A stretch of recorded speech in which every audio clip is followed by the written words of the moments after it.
He had always been clever, but not in the way that teachers praised or parents boasted about. His cleverness lived in shadows, in the margins of textbooks where answers could be scribbled small enough to vanish under the glare of authority, in the folds of sleeves where formula sheets crumpled quietly against the skin, in the careful glances at the clock that weren't about time but about timing. For years, the exam room was his stage, and he was a master performer. It had started small, almost harmless. A glance at someone's paper in middle school, a whispered answer exchanged with a friend when the teacher wasn't looking. It was thrilling then, like sneaking candy before dinner. But thrills grow dull with repetition, and what was once a game became a habit, and then, eventually, a necessity. He convinced himself that it wasn't wrong, not really, because everyone did it. Or if they didn't, they wanted to. And if the system was unfair, then wasn't he just leveling the scales? By the time he reached his final year, no exam frightened him. While his classmates trembled at the sight of thick question papers, his heart steadied. He had his methods. A folded sheet of equations tucked into the hem of his trousers. A faint pattern of notes inked into his palm. Sometimes, when the risks felt too easy, he'd challenge himself. How much could he hide in plain sight? How far could he go before someone noticed? The exam hall that morning buzzed with the kind of nervous silence only students know, the shuffle of papers, the creak of chairs, the scratch of pencils like desperate claws against time. He sat at his desk, calm, almost smug. He had prepared his cheat sheet with surgical precision. Every answer, every formula compressed into tiny lines only he could read. His hand slipped under the desk, brushing against the folded sheet like a talisman. But something was different that day. Maybe it was the invigilator, a stern man whose gaze seemed to pierce through fabric and flesh. Maybe it was the quiet weight of years pressing on him. Or maybe it was the way his heart thudded louder than usual, as though it had grown tired of keeping his secrets. He began, as always, writing quickly, sliding his eyes down to the hidden paper when he needed it. But with each stolen glance, he felt the air in the room thicken. His hands grew damp, the ink smudging under his grip. His throat tightened. Every cough, every shuffle of a chair sounded like an alarm bell. When the invigilator's footsteps echoed down the aisle, he froze. The man's shadow passed his desk, lingered for a moment too long, then moved on. He could have carried on. He always had.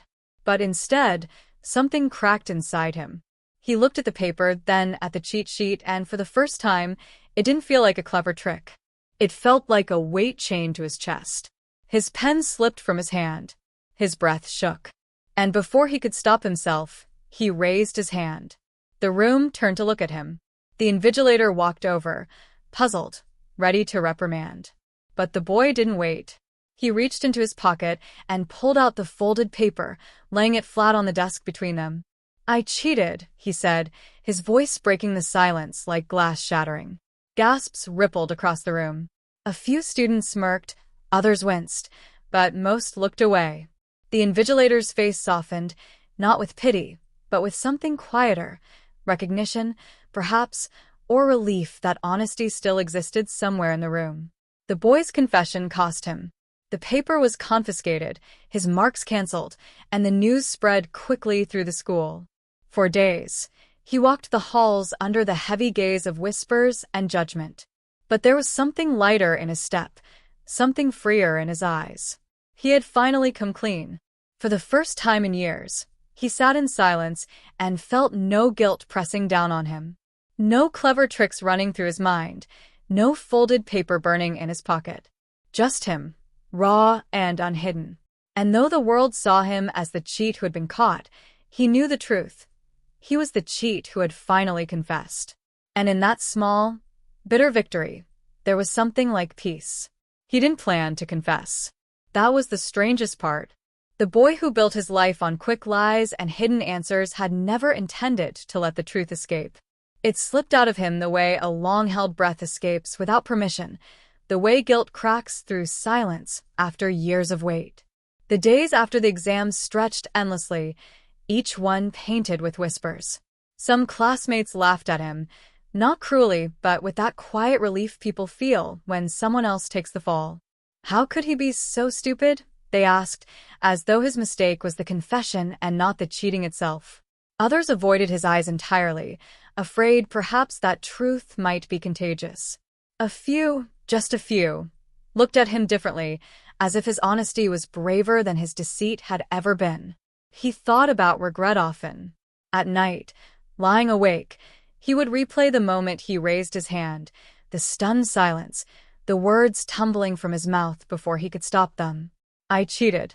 He wondered if he had ruined everything.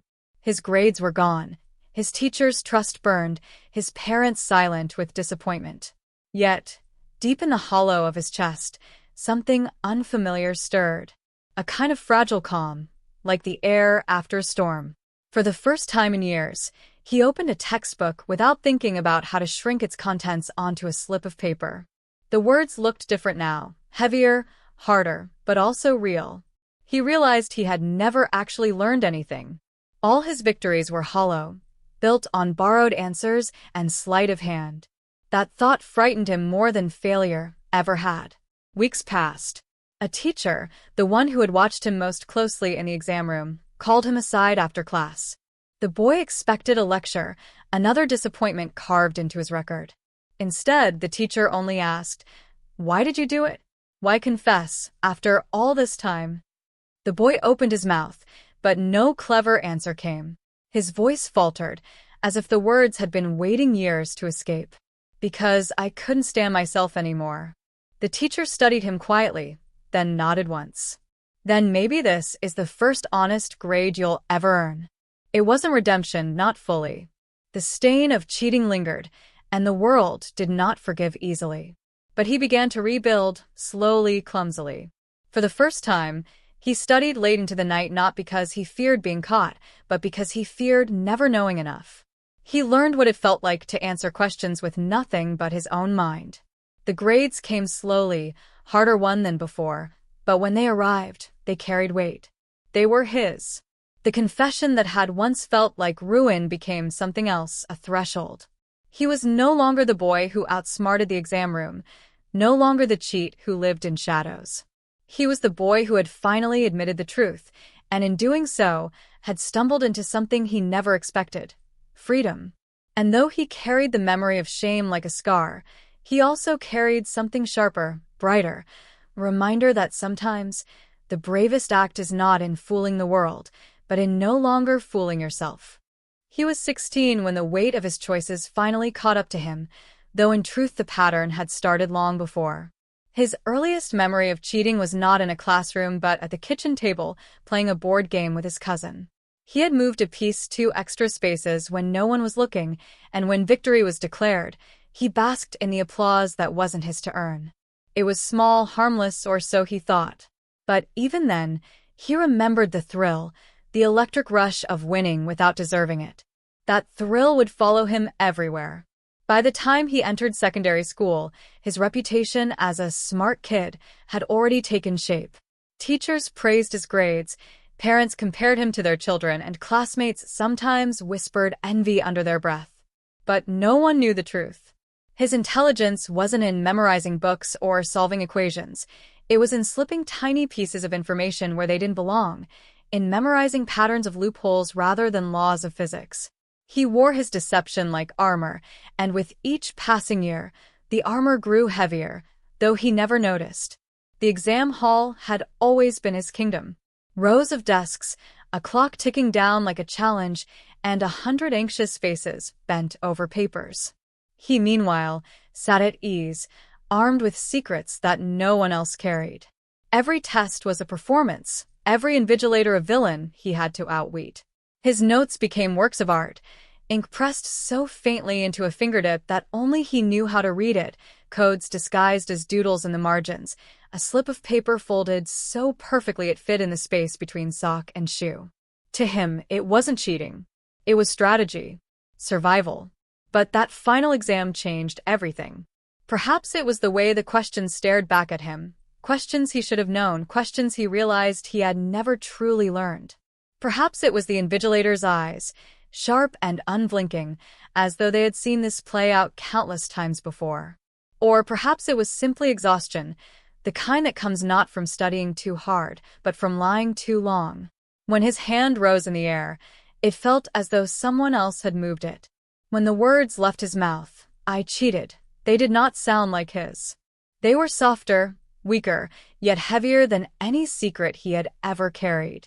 The room froze, 100 pens pausing mid-sentence. The invigilator did not scold him immediately. He only nodded, took the slip of paper, and walked on. The silence afterward was louder than any reprimand. What followed was not cinematic. There were no tearful apologies that mended everything, no sudden outpouring of respect for his honesty. Instead, there was bureaucracy, punishment, disgrace. His paper was nullified. His record was marked. His parents' disappointment carved into him more deeply than any punishment could.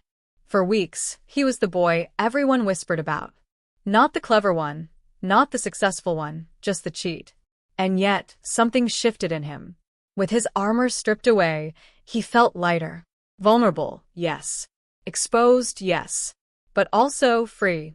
For the first time in his life, he sat down to study with nothing hidden under his sleeve.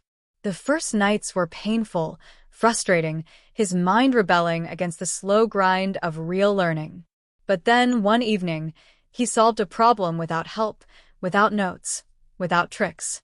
And the victory that bloomed in his chest felt nothing like the hollow rush of cheating. It was warmer, steadier, truer. Years later, when he looked back, the memory of the exam room confession still burned hot in his chest. He could still see the invigilator's face, hear the whispers, feel the shame. But he no longer flinched from it. It was not the end of him. It was the moment he began. He had been a cheat, but he had also been brave enough to come clean. And in that paradox, he found his truest lesson. Not one taught by any book, but one earned in silence, in shame, in the fragile courage of admitting what he had always tried to hide.